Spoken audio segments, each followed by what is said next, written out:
Selamat pagi teman-teman. Lama ya kita tidak berjumpa kembali dalam video ini. Teman-teman, saya pagi ini lihat-lihat tanaman, terus saya melihat Aglonema rinjani yang hasil saya mendapatkan door prize dalam bertanggrang. Ini sudah pertumbuhannya saya rasa sudah bagus. Biasanya saya ada rencana untuk melihat akarnya, saya mau potong, saya mau angkat induk. Nah, dan saya akhirnya berpikir saya mau videokan lah untuk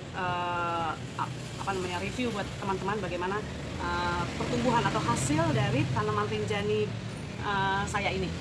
Nah, waktu itu dalam video terakhir ya teman-teman, dia kan akarnya banyak sekali yang lonyot ya kan. Terus saya udah treatment, saya ganti media, kemudian saya potong angkat induk waktu itu teman-teman, karena bonggolnya ternyata juga sudah busuk. Sebenarnya teman-teman, saya waktu itu udah bikin videonya, tapi pada saat saya mengedit dan mengupload ada kesalahan teknis sehingga semua video yang sudah saya buat itu terhapus. Makanya saya lama tidak membuat video lagi karena saya udah patah semangat pada waktu itu. Tapi nggak boleh ya teman-teman ya, kita nggak boleh patah semangat. Harus terus maju dalam beraglonema, harus terus semangat.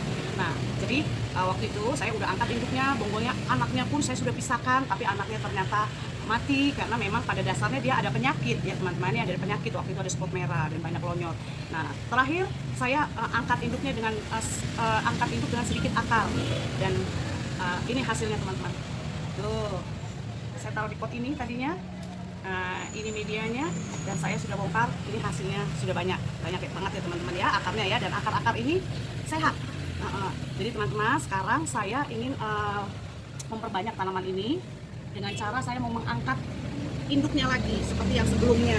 Jadi kalau teman-teman perhatikan, nah ini akarnya di atas ini ya, tuh, sudah banyak ya teman-teman ya. Ini akarnya sudah banyak, jadi saya akan potong bagian atasnya yang sudah tumbuh akar, dan bonggolnya ini nanti saya akan tanam ya teman-teman ya. Yuk kita lihat. Nah teman-teman, ini saya sudah potong ya.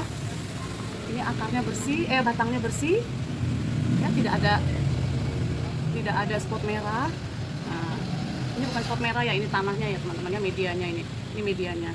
Ini bersih, ini juga bersih. Jadi ini induknya saya angkat, dan ini bonggolnya. Mudah-mudahan di bonggol ini nanti akan tumbuh banyak anak. Menanam tanaman yang sudah kita potong ini terlebih dahulu kita harus rendam dalam larutan kartosin dicampur dengan vitamin B1 supaya akarnya tidak stres, kekurangan dari vitamin B1. Dan kartosin ini juga untuk mencegah masuknya bakteri dan jamur ke dalam tanaman ini. Tadi kita sudah bersihkan ya, yang bagian bonggol batang bawah ini tadi ada seperti, bukan spot sih, dia karena lonyot, banyakkan air ya. Jadi ini sekarang kita akan rendam, kita akan buat dulu larutan ini. Lactosin yaitu larutan bakterisida dicampur dengan fungisida ya. Nanti kita tunggu selama setengah jam sampai 1 jam ya teman-teman, baru kemudian nanti kita tanam di dalam media tanam yang baik.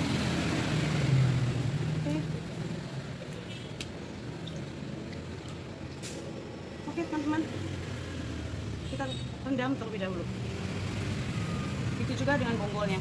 Saya menyertakan 2 daun pancing dan berharap dalam bonggol ini nanti sehat dan menghasilkan anakan-anakan baru dari rinjani ini.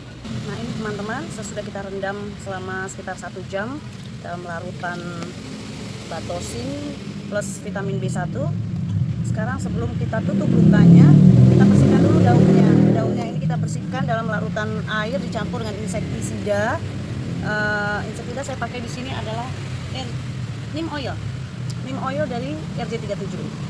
Bukan endorse ya teman-teman, tapi saya memang suka juga pakai ini untuk insektisida.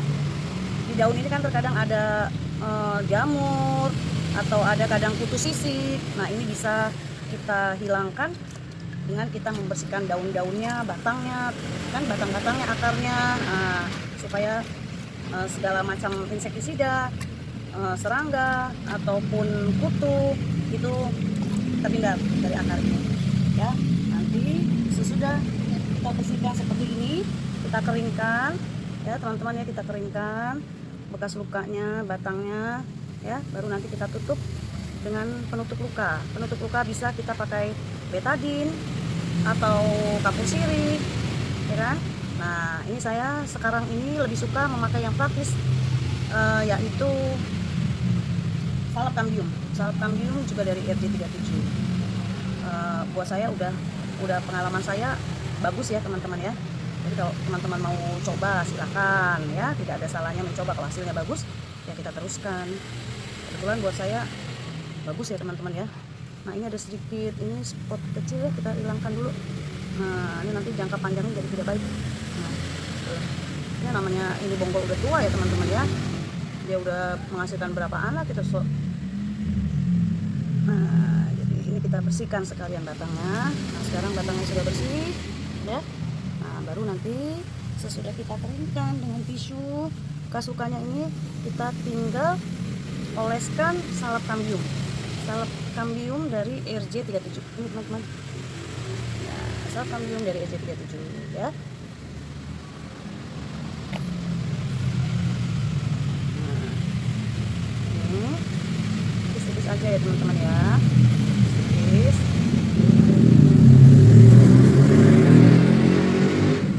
Ini RJ37 ini nanti kalau kering itu dia seperti karet teman-teman. Seperti karet sehingga dapat maksimal mengatasi masuknya bakteri ataupun jamur melalui batang ini. Ini batang bawah ya.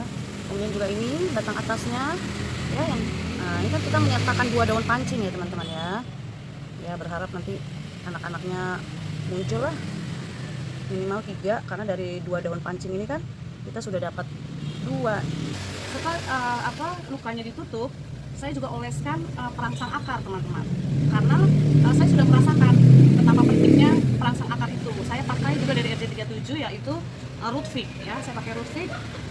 Ini juga teman-teman, ini akarnya banyak begini, gondrong begini. Waktu itu saya juga pakai root fig dari RJ37. Ini bukan endorse, tapi memang saya sudah buktikan akarnya sampai sebanyak ini. Ini udah 4 bulan, saya bulan Mei waktu itu untuk culik induknya ya teman-teman, dan sekarang udah 4 bulan. Sudah waktunya juga ganti media, dan sekalian saya mau angkat induknya, dan ini nanti bonggolnya saya tanam kembali. Kalau ini teman-teman, karena akarnya sudah banyak, saya hanya mengasih mengoleskan salep, namanya ada ya teman-teman ya, keiki apa ini perangsang tunas teman-teman ya. Saya pernah mencoba ini dan bagus juga. Ini namanya Keiki Pastel Plus ya, Keiki Pastel Plus warna hijau ya, warna hijau. Nah, ini saya pakai cotton bud, saya oleskan ke mata-mata tunas yang sudah bulat-bulat gitu ya teman-teman, yang aktif atau tunas yang aktif. Saya oleskan pakai cotton bud ke mata-mata tunas di sini ataupun di sini juga nih. Ini ada mata-mata tunasnya yang sudah bulat-bulat gitu ya teman-teman ya, gemuk gitu, bulatnya padat. Nah, itu tanda-tanda mata tunas yang aktif. Nah, itu saya oleskan ini Keiki Pastel Plus. Ini saya beli di online di Shopee ya teman-teman ya. Nah, kemudian kita tunggu kering, ini namanya penutup lukanya, dan sekarang sudah kering dan waktunya saya tanam. Saya tanam dengan media yang biasa saya pakai ya teman-teman ya. Saya mulai tanam. Nah, sebelumnya saya kasih pasir malang. Kasih pasir malang dulu. Ya. Kemudian seperti biasa ya teman-teman ya. Untuk mempersingkat waktu, tadi saya skip dulu penanamannya ya. Nah, ini saya sudah tanam dengan media tanam yang tentu sesuai dengan standar untuk aglonema ya teman-teman. Ini adalah induknya yang saya angkat dalam tanaman ini dengan menyertakan sedikit akar. Saya tanam, kemudian kita kasih furadan anti semut di dalamnya, dan juga kita kasih pupuk slow release. Ya, ini induknya yang saya culik, kemudian ini bonggolnya. Saya menyertakan 2 daun pancing. Ya, kita tanam juga dengan kita kasih pupuk slow release ya teman-teman. Nah, ini setelah ditanam, saya akan rendam dalam larutan air dicampur dengan atonik. Atonik 6.0L. Untuk apa teman-teman? Untuk membantu pertumbuhan dari kedua tanaman kita ini ya. Di sini saya sudah buat. Sebentar ya. Nah, ini teman-teman, saya udah buat ya larutan air dicampur dengan atonik. Ya, warnanya agak kecoklatan. Nah, ini kita akan rendam sesudah disiram ya teman-teman ya, disiram dulu dengan air kocor. kemudian kita rendam ya. Kita rendam dalam larutan ini ya kira-kira 12 jam. Jadi kalau pagi ini saya rendam, nanti sore saya akan angkat ya. Nah ini sangat membantu untuk membuat supaya daun-daun dari tanaman ini tidak kuning, tidak layu. Ini saya sudah buktikan ya teman-teman ya. Kalau misalnya kita mengganti media dan kondisi tanaman sehat, sesudah kita ganti medianya dan tanaman batangnya itu sehat, tidak ada spot, sebaiknya kita rendam dalam larutan air dicampur dengan atonik tadi ya teman-teman ya. Itu sangat membantu membuat supaya daun-daun ini tetap segar. Saya udah coba sering sekali saya coba, karena sebelumnya saya tidak merendam ini, ternyata daun-daun bawahnya ini kuning. Tapi setelah saya coba ini, saya rendam perendaman selama 12 jam minimal, itu daunnya tetap segar sampai nanti akarnya tumbuh lagi banyak. Itu daun ini tidak layu, tidak kuning, dan pertumbuhannya juga lebih cepat karena atonik ini kan memang itu ya membantu pertumbuhan tanaman supaya lebih maksimal. Oke teman-teman, selamat mencoba, jangan patah semangat. Salam aglonema, bye bye.